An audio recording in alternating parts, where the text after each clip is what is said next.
Hi, everyone. My name is Lori Hoffner, and I'm thrilled to be providing this information for the Helping Kids Thrive virtual conference. I've been providing information for Helping Kids Thrive for over 20 years, and I'm excited to share this information with you. So I want to share my screen and show you several different slides. And in order to do that, I am going to minimize the size of this picture, put that up in the corner, and we'll get started. I want to talk to you today about empowering successful kids and how we can parent on purpose with a strength-based approach. It's an opportunity for us to look at parenting in a very, very different, positive, and empowering way. When we think about being a parent, we know that it's one of the most exciting and challenging times. It's very rewarding, and sometimes it feels very, very defeating. So I want to welcome you to one of the most exciting and challenging responsibilities in life, and that's being a parent. I'm a parent of 3 children myself. All of my kids are now grown adults, and 2 of my 3 children are actually parents now themselves. So it's fun to be on the other side of this proverbial tunnel, if you will, and share experiences that I have had as a parent, but also watch my own children go through the same challenges that many of you might be thinking about as well. When we think about our kids and we talk about building our children, building that playhouse, if you will, for our children to be successful, we need to think about the different resources that we need to help our kids be successful. Think about going to the hardware store, those weekend warriors who are out there doing home projects, heading to Lowe's, Home Depot, Ace Hardware, wherever it might be to pick up those different supplies. Wouldn't it be fantastic if, as parents, we had a hardware store that we could go to that would help us with the different supplies that we needed when we feel like there might be a short somewhere? Things aren't connecting the way that they should. And we can go to the electrical department of the hardware store and say, can you please help me make a better connection?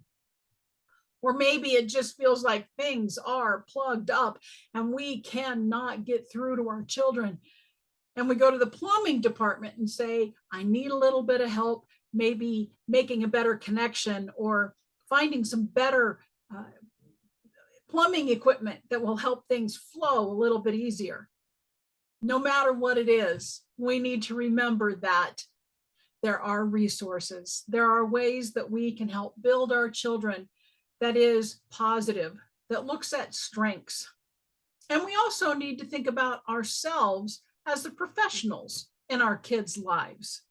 We are the ones that know what helps our kids thrive. I remember when my children were little, and my son in particular, I knew when he had an ear infection.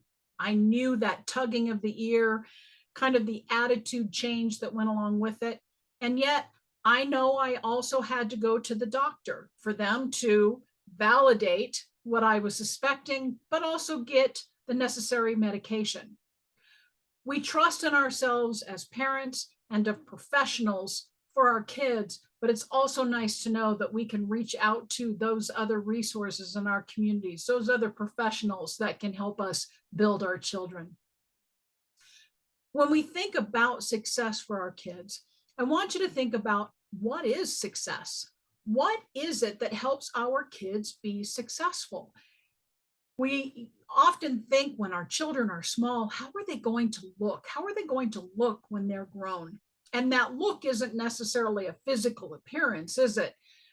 It's about how are they going to be that adult? How will they thrive? How will they be success? And have we picked up any tools or techniques along the way that helps build our children and creates that look of a thriving, healthy, productive adult? We need to remember that our notion of happy, that vague notion of happy that we have, and success that we think about for our children, does it meet the criteria for today and into the future?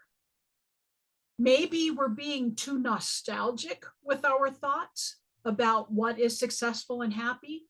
Instead, let's take a more realistic, honest, and positive approach about how we build our children, how we help them thrive and be successful into their adulthood.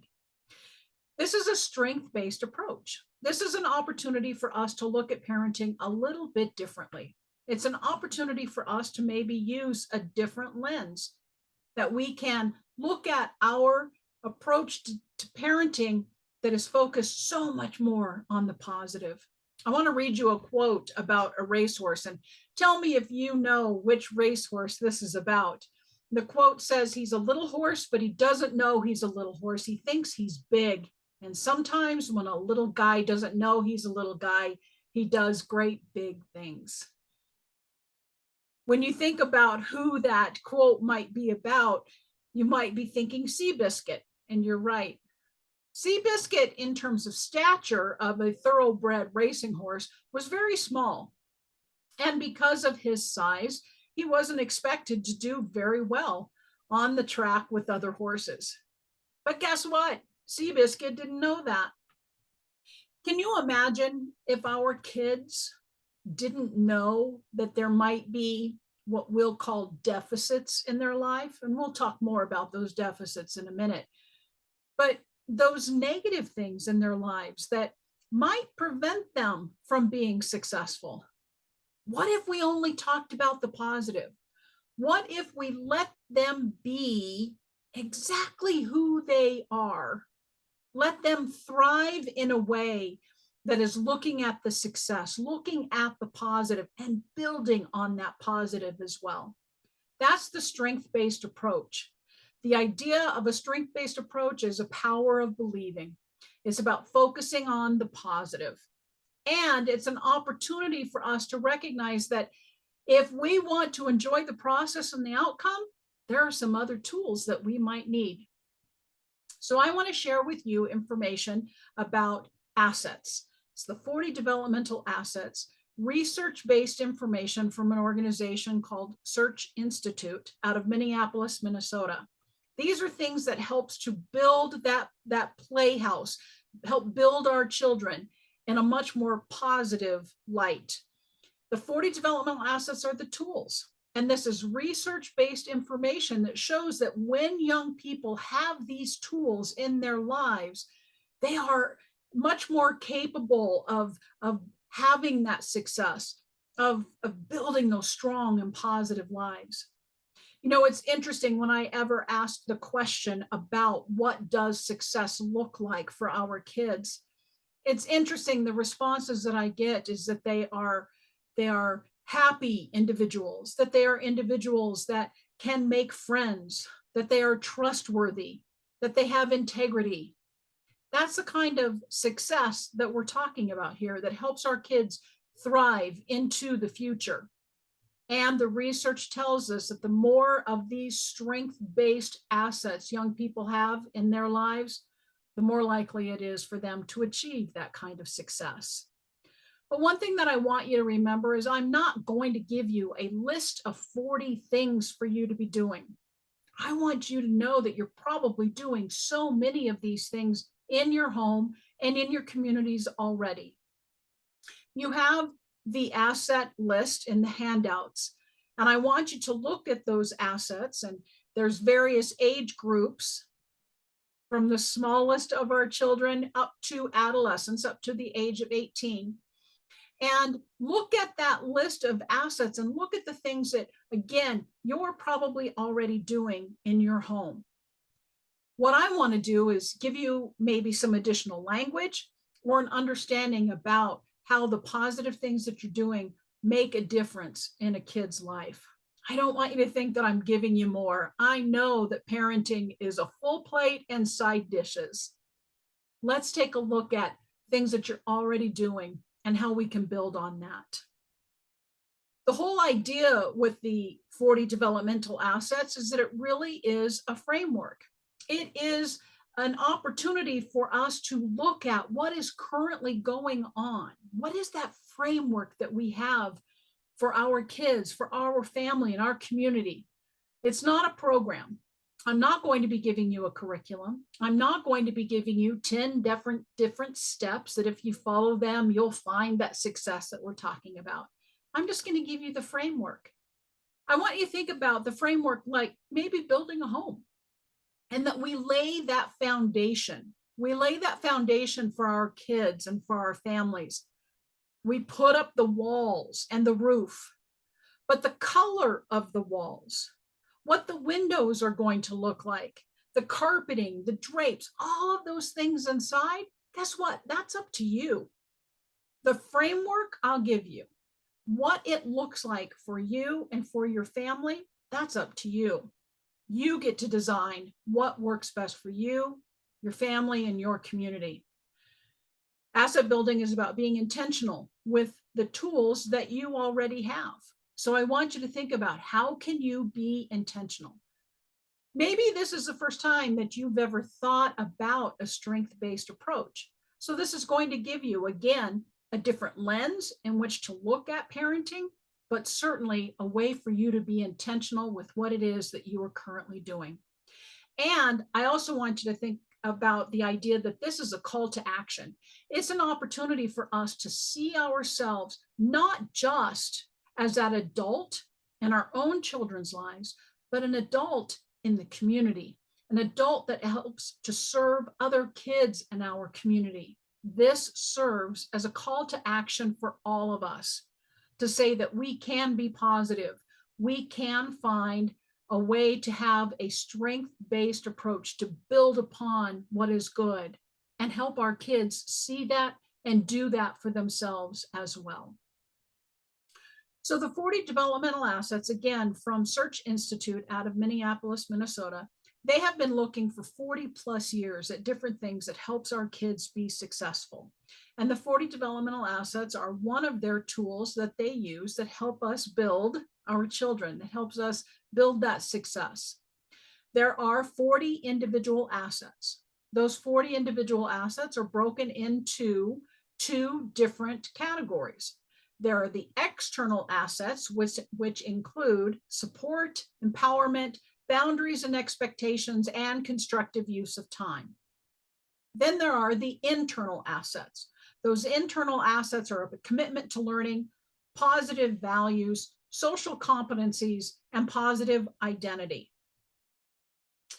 So I want you to think about, what is it that you currently have going on, and how are you building on these assets? I want you to think about it this way. It's like putting together a puzzle. Whenever I am in person with individuals and I talk about asset building and talk about the idea of a puzzle, I always ask the question, how many of you have put together a puzzle? And inevitably, almost the entire room raises their hand. I want you to think about putting together a puzzle. There's almost a universal process that we take. When we put together a puzzle, almost all of us look for those straighter outer edges, and we start building the boundaries of the puzzle itself. So we look for the straight edge, or we look for that corner piece, and we start linking those pieces together. Well, I want us to think about asset building the same way. Those external opportunities, those external assets are like looking at the outside pieces of the puzzle and putting those pieces together. And just like a puzzle and how those pieces link together, these assets link together for our kids as well. And the more of these strengths that we have, the more opportunities that we have for these pieces to link together, the greater likelihood it is that the internal pieces start to take shape as well. So asset building itself happens through thousands and thousands of opportunities and experiences for our children. And I want you to think about the different experiences, the different opportunities that your kids have through those external experiences. Those external experiences include, for example, getting involved in extracurricular activities. Maybe it's in theater, maybe it is in band, or possibly sports. It might be through a scouting program or some other type of, say, religious organization. Those external opportunities that we have for our kids bring in those thousands and thousands of opportunities and experiences. And through those experiences, let's remember that it's the relationships that are being built. Those positive relationships are the key component to asset building. And you're going to hear me talking about assets and relationships over and over and over again. So believe me, I'm hearing that I'm saying it, but I'm being very intentional about that as well. And then finally, as I said before, the more of these external opportunities, these external assets that our young people start to build, they then start to get it internally. These pieces start to fill in the center of the puzzle. Just like putting together that puzzle that I mentioned before, the more of the outside pieces that we find, the more of the center comes together, and the internal pieces for a young person's life, those internal assets, become a way of strengthening that success that they have. So external assets, as I said, are various programs that we get our kids involved in. It's about other adults that we bring into our child's life or that we encourage them to build relationships with. And it's also about intentional actions, our intentional actions, and seeking out those additional tools, right? We talked about building our children. We want to be intentional with those other tools and bringing in other individuals, programs, relationships, those experiences, those thousands and thousands of opportunities and experiences. And then, of course, it is relationships, relationships, relationships, relationships, and how important it is for our kids to have as many positive adults, positive relationships in their lives. When we're talking about these relationships, we're talking about those people that are the personal cheerleaders for our kids. They are there to support them. They are there to reinforce the same positive messages that you're saying. They're there to guide our children, to support them in so many different ways, both the good and the challenging. We want our kids to have as many different relationships and supports in their lives as we can find. That's being intentional with the tools that we already have. So I want to share with you some of the numbers. And the way that these numbers are generated from Search Institute is there is a research tool that is used. It's called the Attitudes and Behavior Survey. And that Attitudes and Behavior Survey is given to young people between the ages of 12 to 18. So as I said, the research numbers that I'll be sharing come from across the United States from young people between the ages of 12 to 18. And some of those numbers are reflected like this, that over 70% of the kids throughout the country have said that they feel supported by their families. And when you look at that number one asset, it's positive family support. So that's fantastic that 70% of young people are reporting that they feel supported by their families. That's a wonderful thing for our kids to be saying, especially when you think about the last 2 years that we have all gone through with this pandemic and the isolation, knowing that our kids feel supported by their families. But here's the big however. Of that 70% of kids who say that they feel supported by their family, only about a third of them say that they have positive family communication, which is that second asset. Thinking about positive family communication, why would kids say that they don't have that in their lives? I want you to think about your own children and conversations that you have with your own kids. Is it sometimes that we react too strongly to some of the things that they're saying? Is it possible that instead of allowing them to share information with us, that we start offering advice right away? Here's a really powerful tool that I want you to remember in terms of positive family communication. Now, Hopefully you're going to be able to see this on the video, but I think you'll get the idea. This really positive tool that we have for communication with our kids is this. You see that? Sometimes we just have to bite our tongue. Sometimes it's necessary for us to just be quiet and allow our children to tell us the things that they need to tell us. Believe me, I know some of the things that they're sharing with us is really scary. And in our own minds, we're thinking, oh my gosh, oh my gosh, oh my gosh, and wondering, what can we do? How do I support my kid? One of the best ways that we can support them at that time is to just be quiet and allow them to share with us what they need to. There was a fantastic parenting group here in Colorado that I used to go to when my oldest daughter was very small, and it was the Klein Fay Institute, that talked about parenting and things that we can say for our kids, even though our brain might be saying, oh my gosh, what are they saying? What should I do? And one of the tools that they shared was saying the words, well, that's interesting. Tell me more.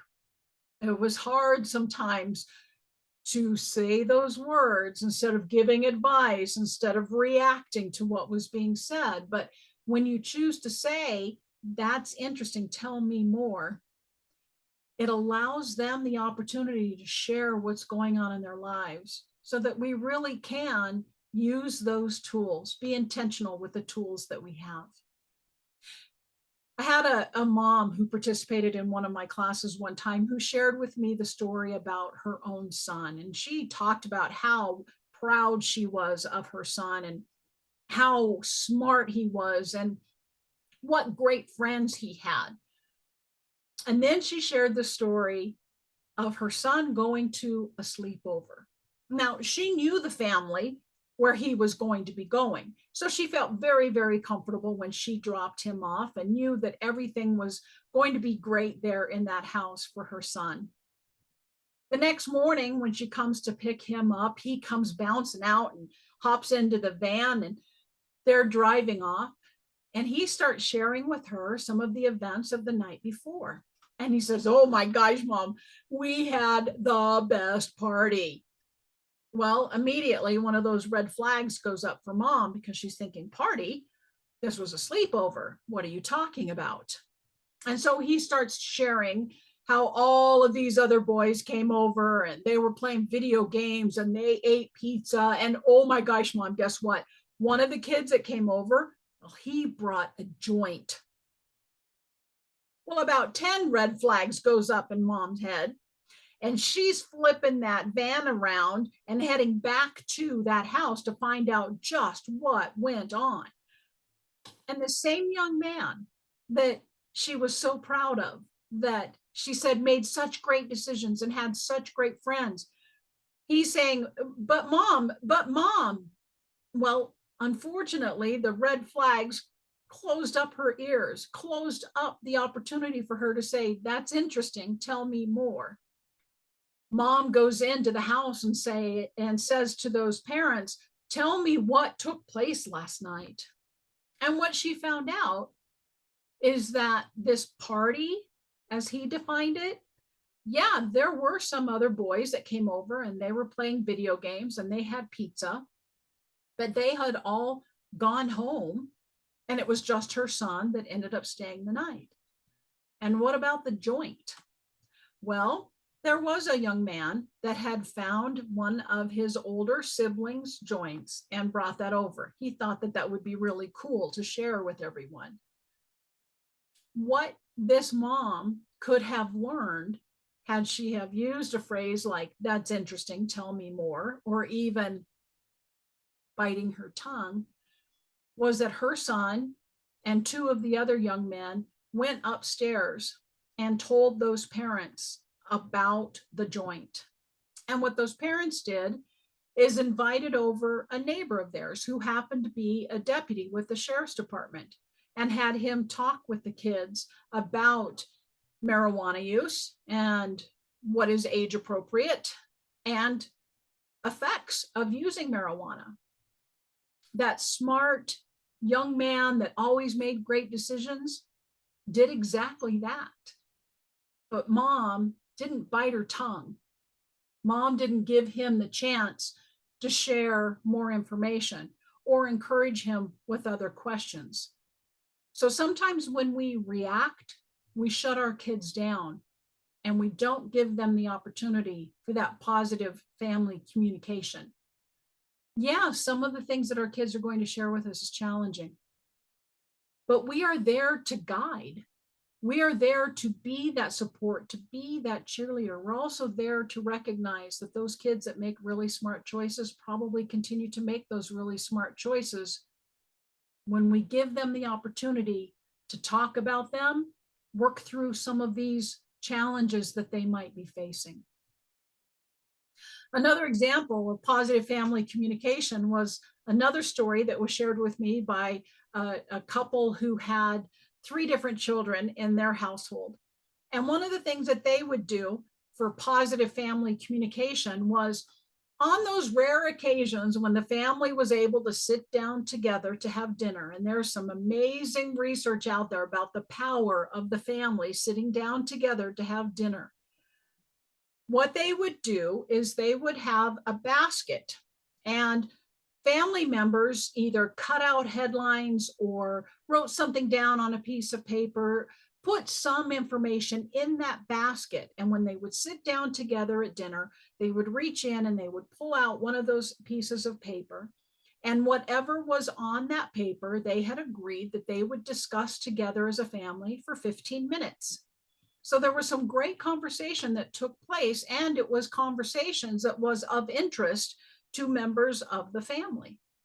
Well, they reached in one evening and pulled out a slip of paper, and on that slip of paper was the word raisins. That was the 5-year-old's contribution, was the word raisins. So for 15 minutes, they discussed raisins, and they discussed the dehydration process. They talked about, do we like the darker raisins, the golden raisins? Do we like them in oatmeal or oatmeal cookies? They talked about cooking with raisins and all that they could think of to talk about regarding raisins. Now, in that conversation, did they possibly create a budding scientist because of the dehydration process?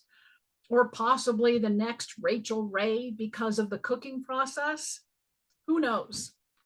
But what they did do is let the 5-year-old know that they were as valued in that family as the older siblings because they took the time to have that kind of conversation.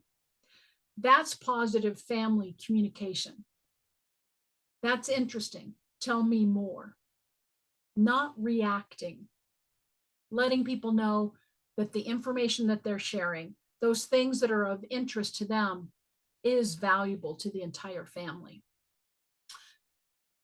Search Institute also says that young people need 3 to 5 other significant adults in their lives beyond mom and or dad. That our kids need those relationships from those other adults. I want you to think about your own childhood, your adolescence, maybe in your high school years. Who were those other adults in your life? Who were those other adults that you know you could go and talk to, share stories with, gain information from? Those other adults are the types of relationships that we want our kids to build.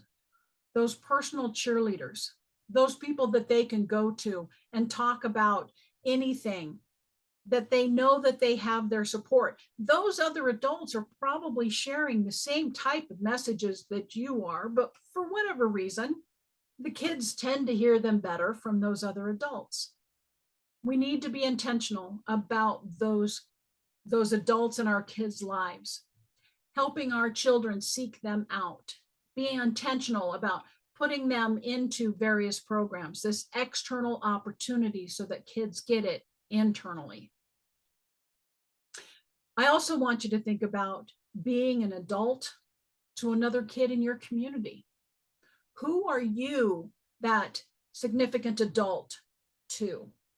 Are there kids in your neighborhood, friends of your own children, that they know they can count on you?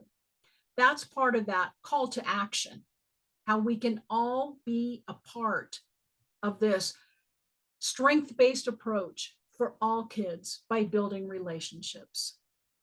So the more opportunities that we have for these external experiences for our young people, the more likely it is for them to get it internally, the more likely it is for them to have these internal assets.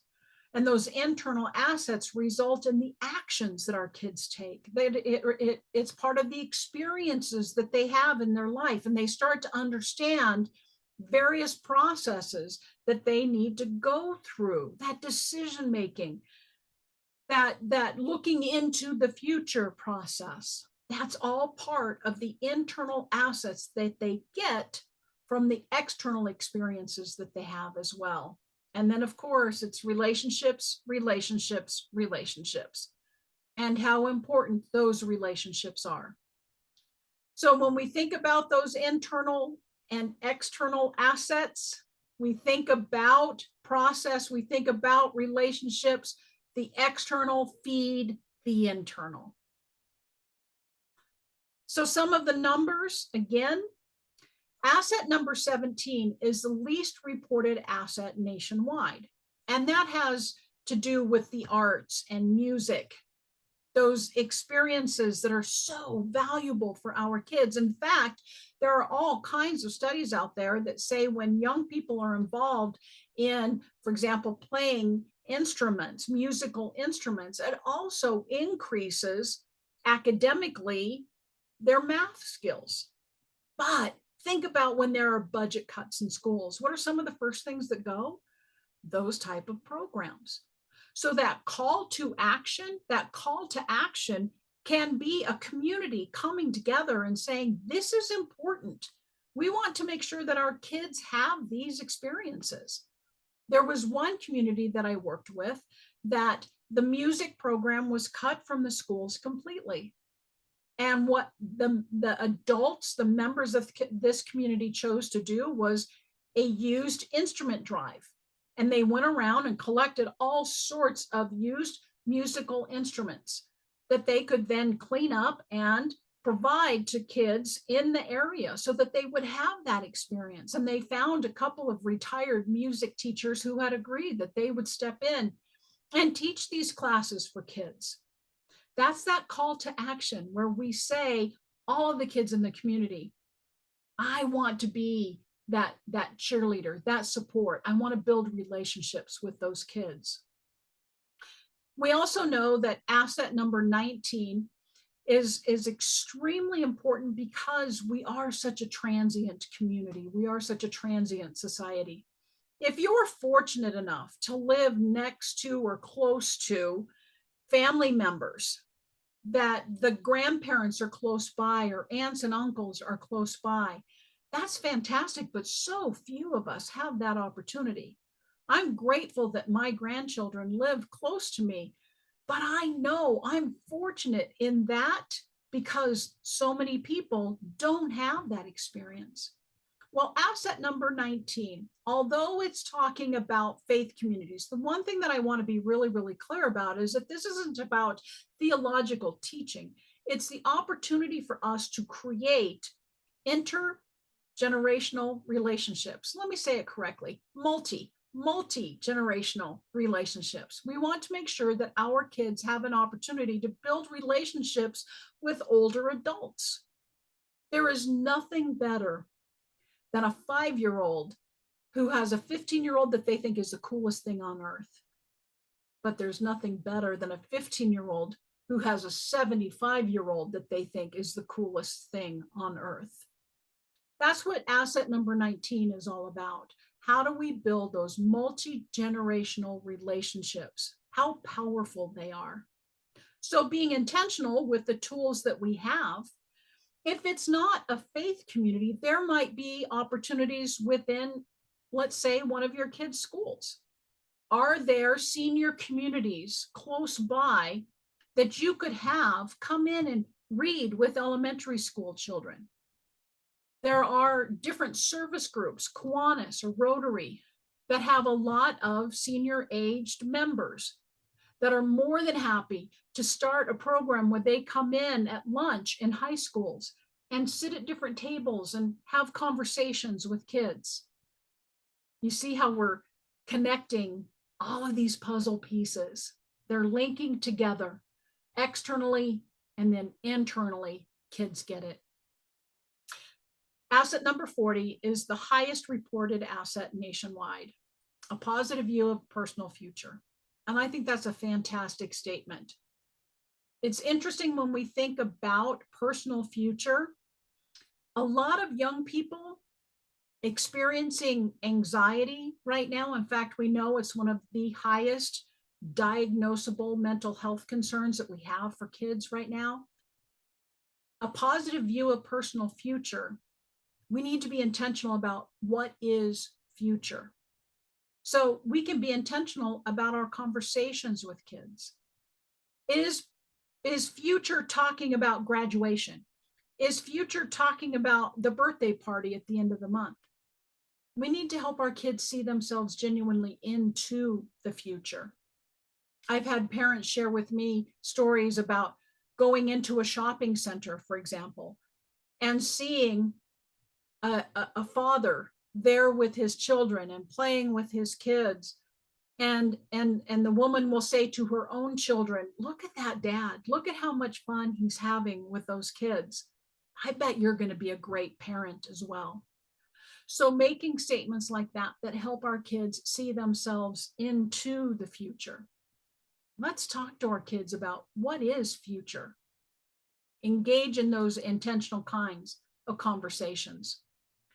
Remember that asset building is all about responding versus reacting. Strength-based approach is about responding versus reacting. It is strength building rather than flaw fixing. So as I mentioned earlier, we talk about deficits. Asset buildings don't make deficits go away, but it does, however, give us some additional tools, a way to build up our children so that they can provide that counterbalance when that deficit is there. And different deficits might be both parents working. It might be that both parents are out of the house, or it might be a single parent household. But in order to counterbalance what might be seen as a deficit, that sense of involvement, the support, high expectations and boundaries, all of these are assets that we can be intentional about talking about, engaging our kids in different programs and activities that create that sense of involvement, talking about boundaries and expectations when it comes to school or expectations of social behavior. These are ways that we can provide a balance to that perceived deficit. Maybe it's poverty, and we know that there is a high percentage of families, certainly in Jefferson County, that are struggling with poverty. But a way to provide a balance to that poverty is that individuals, family members, parents, and the community at large can still create strong family commitment to education and positive values. All of these assets can counterbalance what might be perceived as a deficit. He's a little horse, but he doesn't know he's a little horse. He thinks he's big. So that deficit of being small, instead, let's let our kids see themselves as big. Let's build up everything big about our kids, those positive strengths that they have, and build on those. One of the other things that we can do is talk about the various sparks in our kids' lives. And those sparks are things that give us energy, those things that we get jazzed about. All kids can identify a spark in their lives. They're going to look different at different times in their life, but we want to recognize those. We want to build those up. And that spark is about meaning and purpose. That's another way for us to counterbalance what might be seen as a deficit. Now, I want to show you this video, and it's all about how we can respond to a spark.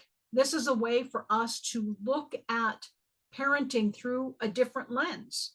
How do we use those tools that we already have, being intentional with them?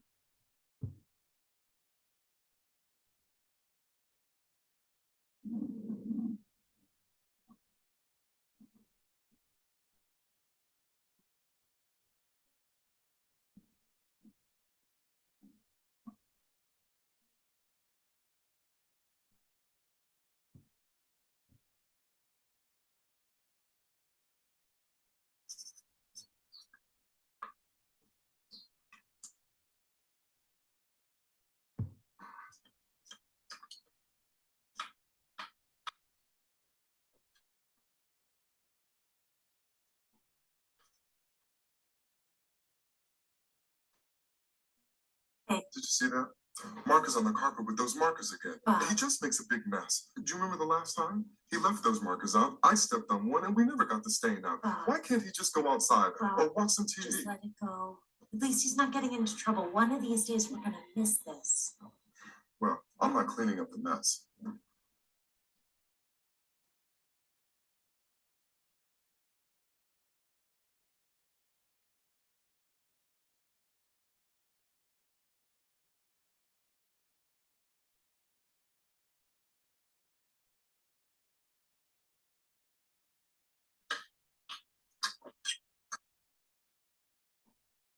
What's up, Mark? Yeah, that's pretty impressive.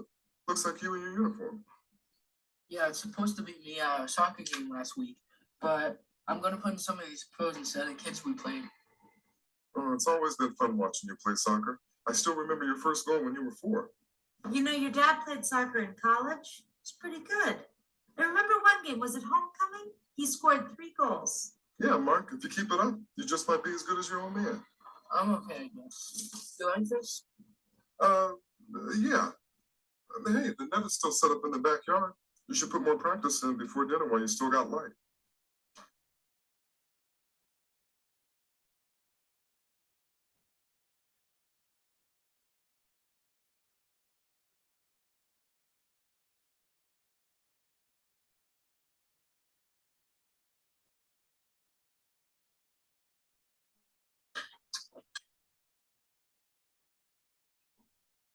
What's up, Mark? Oh, that's pretty impressive. Looks like you in your uniform. Yeah, it's supposed to be me at a soccer game last week, but I'm gonna put in some of these pros instead of kids we played. It's always been fun to watch you play soccer. I still remember your first goal when you were 4. You know, your dad played soccer in college. It was pretty good. There was one game, I think it was homecoming. He scored 3 goals. Yeah, Mark. If you keep it up, you just might be as good as your old man. I'm okay, I guess. Do you like this? Oh, let me take a look. So tell me more about this picture. What are you thinking of doing next? Well, see here. I was gonna add this guy and make it look like I'm blocking a shot. I know that won't actually happen, but the cool thing about drawing is you can make it look like I am. Wow, this is really good. I love it. I'm impressed. Soccer and drawing both seem to be things you really enjoy, huh? Yeah, soccer's okay, but I really love drawing. I hope that's okay. I know how much you like watching me play. Sure, it's okay. I like looking at your artwork too, buddy. Me too.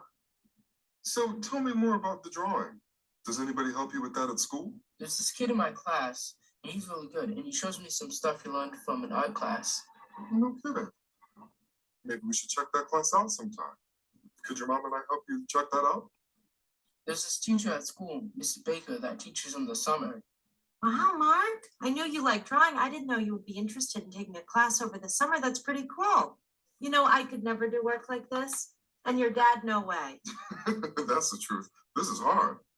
Does anyone else know about your interest in this? Well, I talked to Grandma when she's here, and she showed me some of the stuff she drew, but Mr. Lewis saw some sketches in my notebook and it said I should think about taking an art class. That's good, Mark.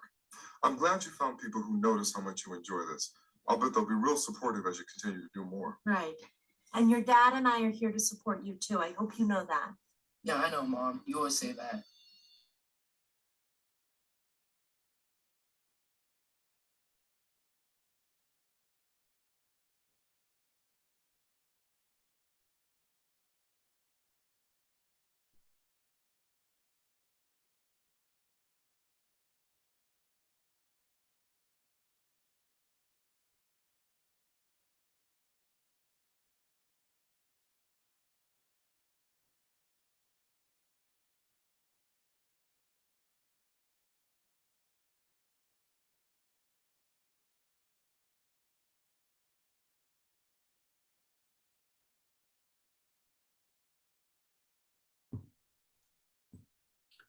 So did you hear that?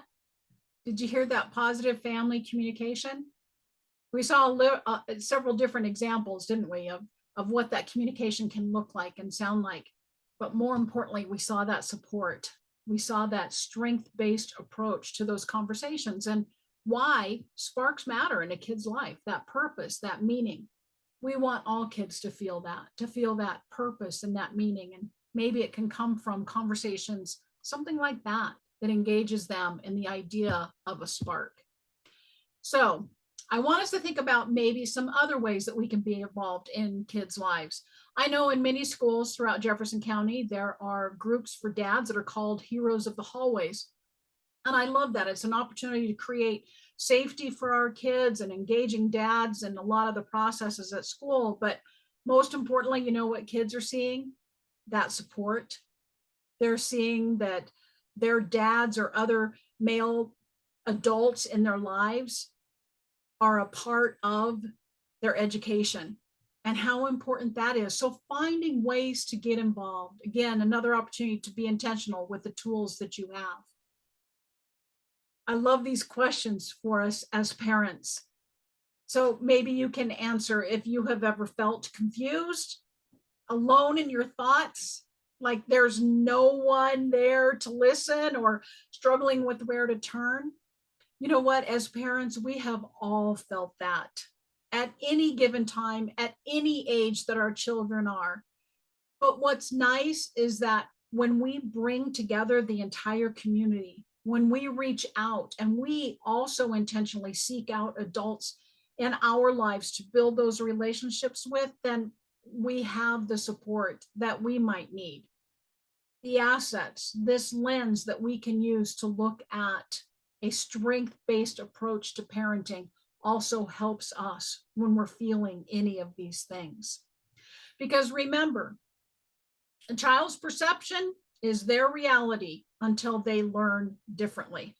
So it's an opportunity for us to hear what a kid thinks of as their reality. There's a fantastic tool, and if you're at all interested in this tool, all you have to do is send me an email and I'm happy to send it to you electronically. It's called the Asset Checklist. Now, this is not the research tool, but it's a great way to start conversations with kids and about their perception and their reality. We want to believe that our kids have got a lot of these strengths in their lives, but oftentimes we learn that they may not think that they do. I had a conversation once with the principal, and she was the parent also of a young person that was in high school. And one of the assets is parents' involvement in schooling. And so she said to her son, you know that I'm involved in your schooling, right? You understand that that's a part of what I do. And he said, well, does nagging count? I'll tell you what, that was a shock for her, because as a principal at that career choice, of course she thought I am involved in my kids' schooling.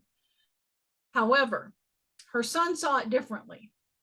So they went through the asset checklist and they were able to decide what was that perception that they had, the perception of the child and the perception of the adult, and where was the reality.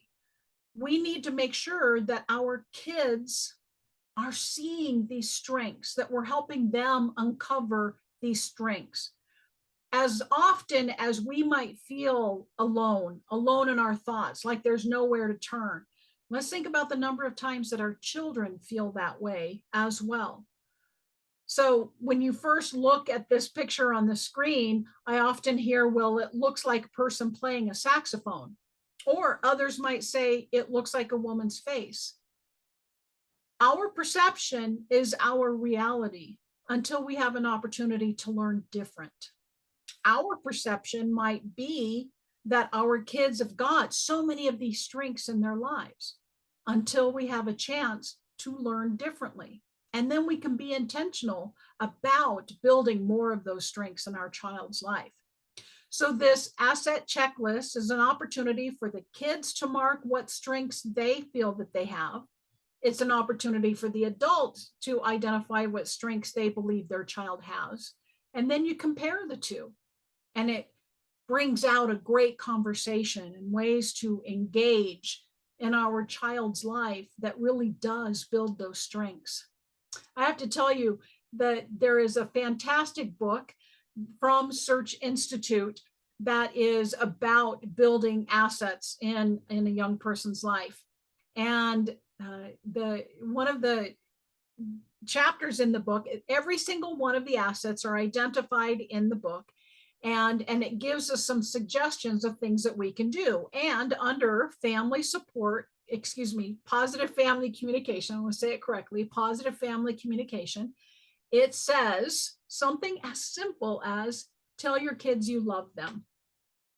Now, I taught a 4-week parenting class, and we were using that book as our guide, and we were talking about how do I tell my child I love them?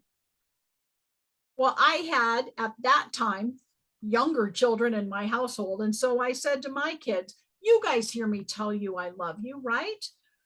Well, what I quickly learned is when I thought I was saying I love you, my kids were hearing kind of like the Charlie Brown teacher, wah, wah, wah, wah. So we had a conversation about it. And they said, well, you always tell us to make sure that our homework is in our backpack. I'm saying I love you. Or I might be saying to them, call me when you get over to your friend's house so that I know you've made it safely. That's what they're hearing. I'm saying I love you. It's cold outside. Make sure you've got on your hat, your gloves. They're hearing me nagging. I'm saying I love you. So the idea of telling our children I love you, it's just as simple as that. It's just saying those words, letting them hear that, letting them feel that from us. Now, one of the things that I quickly learned is that with my 13-year-old son who was at middle school and me yelling across the parking lot, because you know what, sometimes you just fill up with that love for your kid and you want to share it. And I yell across the parking lot to my son, hey, buddy, I love you. Well, he wasn't real thrilled that mom chose that particular moment to do it. So we have a conversation. What does it look like if I need to tell you that I love you, but you're around your friends? What might we be able to do? So between the two of us, we came up with the phrase, how about them Broncos? That became the phrase that we use to say, I love you when we're in a group of either his friends or a crowded room. How about them Broncos? He knew I was saying, I love you. And I'll never forget how it comes back. My grown son standing up with one of his friends at a wedding. I'm sitting on the aisle. I'm watching this. I'm just basking in the joy and the love that I feel for my son as well as his friends. And at the end of the ceremony, and they come walking back down the aisle, my son stops and he leans over and he says to me, hey, Mom, how about them Broncos? It comes back to us. Our kids get it. It becomes an internal strength, a part of who they are. We just have to understand their perception and their reality. How do I help bridge that potential gap? So again, if you're at all interested in that asset checklist, please send me an email. I'll be sure to send that on to you. Another way for us to think about our child's perception and reality is, what are they hearing from us? man, they can catch us off guard. Or there are times where you have 3 different children that you need to get to 3 different events in a very short period of time. And all of a sudden the dog has done something on the carpet and the dishwasher has started to acting up. What do they hear from us? What is our response? We can be that strength building parent, looking at it through a different lens. And I love this commercial that shows how we can be that kind of parent when it's time for our kids to hear a positive message.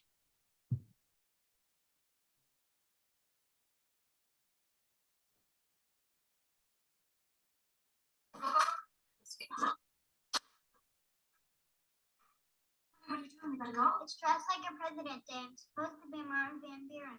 Who? Martin Van Buren. Google. Martin Van Buren.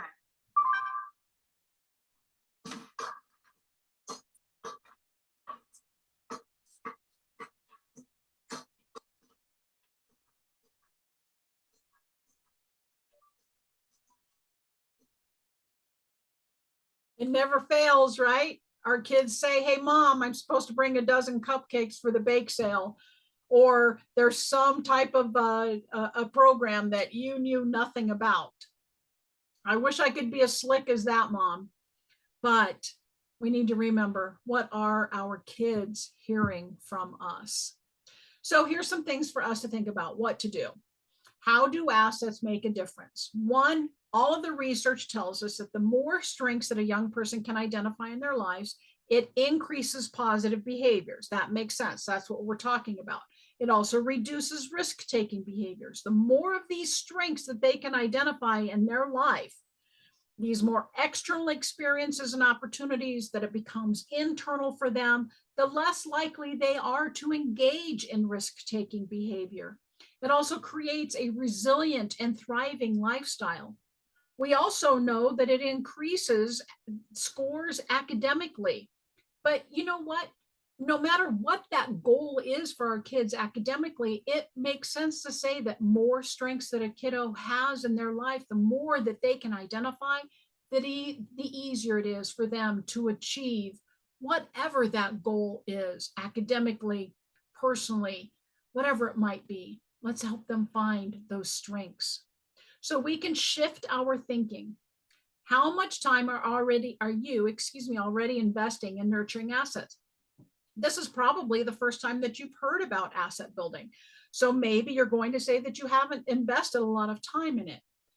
Now you can say that you can be intentional about investing some time in nurturing this asset building. And then always be clear about the type of message that your kids hear from you. Just that simple, telling them, I love you, is such an important message. But even when things are challenging, and sometimes we don't say the right things, we need our kids to know it's okay to make a mistake. Mistakes don't equal failure. If I mess up, if I'm trying to get those kids to all of those different places and the dog has done something and the dishwasher is acting up and I don't respond the way that I know I should, I made a mistake. And I can say that to my kids, man, I did not handle that well. I did not say the things that I needed to say or react in a way that I needed to. Responding versus reacting. Let our kids hear our response. Let's own it when we mess up so that they can also learn what that looks like and feels like if they make a mistake. Mistakes don't equal failure. It's an opportunity for us to learn and to do things differently. Also, our focus is which assets are already strong in your home. Look at that list, have conversations, use that asset checklist and identify what strengths can the kids in your home already identify. Continue to build on those. And if there is that gap based on their perception and reality, then what are ways that you can potentially fill that gap? What might being involved in your child's education look like the one principal had to learn? And she found out that being involved in her son's education, it was easy when he was little, right? Because we can get down on their level and we have that conversation. We're always involved in the different things that are going on. And the older they get, the more removed we become. So maybe it's knowing what's going on by reading the school newsletter or finding out about other ways to participate. Maybe it is going on field trips when they're in middle school or volunteering at the school dances, whatever it might be. Talk to your kid and find out ways that they say this is how you can be involved. That's a way for us to help bridge that gap between perception and a possible reality. And ways that we can work together is we see our kids as our co-builders. We want to listen to their ideas. That planning and decision making, it starts early. Let's listen to their ideas and the kind of lives that they hope to live. How do we get there? How can I support you? Possibly those sparks, that purpose and that meaning. Discuss those areas of frustration because we all have them. They have them with us, and we know we have them with our own kids. But we can encourage each other to take ownership when we address them, ways to find solutions to those possible frustrations. Other ways that we can work together is reevaluating roles and responsibilities, thinking about chores, thinking about curfews, any of those topics that we can have, be willing to reevaluate those frequently. And are there other decisions that your child can potentially be involved in? Thinking about family vacations. Are we doing things to our children or with our children? Let them be a part of the process. And make sure that you're nurturing your own assets.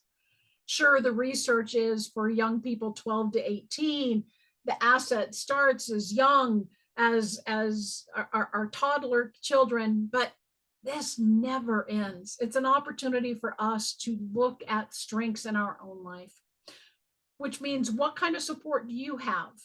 How empowered do you feel in your own life and in your family? And are you involved in different constructive activities for your own personal growth? Asset number 14, positive adult role models. What are our kids seeing from us? The children in your own home, as well as the children in your community. Our final thoughts here is we want to use the strength of our leadership early on with our children, and then of course the strength of our relationship later. Responding versus reacting. Wise parenting is better than power parenting. We don't want to power through anything. We want to be able to build together that successful, thriving, and happy kid. Thank you so much for your time. Thank you for being willing to listen to this. The handouts, as I mentioned, are going to be one of the links that you can download. And I will also make sure that any of the resources that I've mentioned will be included in that information as well.